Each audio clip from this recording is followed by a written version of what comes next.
So I'm trying not to use this device for many reasons, but primarily because it seems that the comments get all messed up and shifted to the side when I use this device.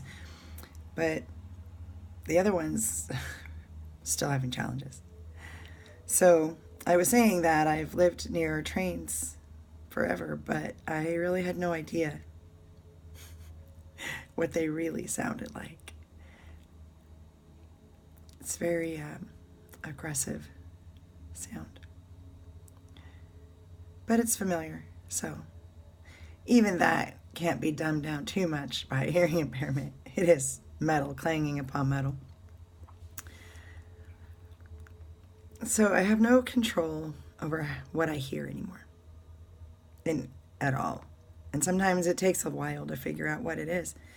I hadn't heard the sound of a thunderstorm in so long that I thought it was some kind of a military assault attack. It took a little bit to figure out that that's what it sounds like when it rains aggressively in some areas. Something else that I took note of, let's see, I wrote it down because, well, another thing that I have some problems with control over is my memory, because I have a brain injury that I've had since I was a small child, which was when I also acquired problems with my hearing and some challenges with my vision on occasion. So I'm curious to see what's going to happen to these eyes of mine. It'd be nice to be able to read more easily sometimes. So something that's been really challenging for me in my life, because I've lost 3 people in my lifetime that I care about to, well, they just didn't want to be here anymore. And they found a way to successfully make that happen. And then it was throughout, I was very small in the first one, maybe 7 or 8. Prepubescent in the second one, 11 or 12. Late teens for the last one, 17. I learned a lot about loss. Must admit, back then I was a little bit jealous. I couldn't go. Didn't matter how hard I tried. I didn't get to go. But once that jealousy wore off and I dealt with the grief and loss, I had to come to terms with the fact that there wasn't anything I could do about the choices that they had made. Even though I knew, and I cared, and I tried, and I loved, and I begged, and I pleaded. I even tried to alter who I was just a little bit. Maybe that would help, right? No. Their drive to do what they were doing came from a deep, dark well far, far beyond my reach at that time. And they couldn't get themselves out of it.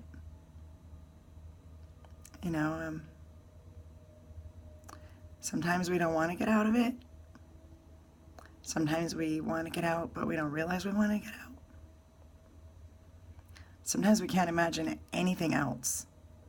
So we want to have somebody else climb in with us so they can see how great it is too.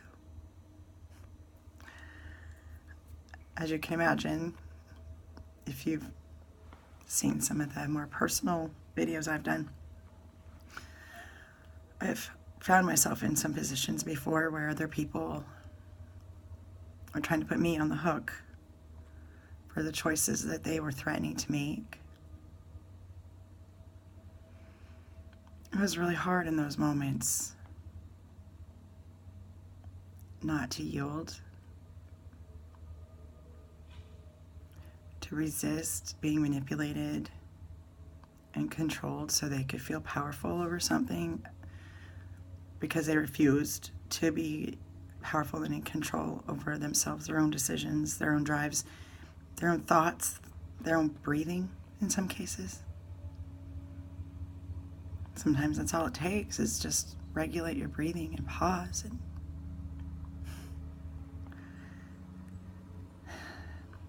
Professionals call it self-regulation. I call it get a grip on yourself, honey. I know it sounds a little rough, but we can't really slap people. That doesn't work. Sometimes it takes a little firm voice to help somebody realize that they've kind of lost it a little bit. But those situations where I was being put in a position to accept personal responsibility, long-term accountability, lifetime responsibility for somebody else's decision in a moment.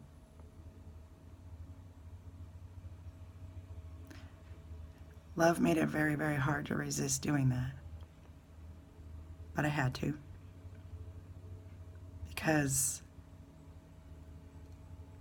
well, if I gave in once, then eventually there'll be none of me left. Because it would happen over and over and over again every time they wanted something.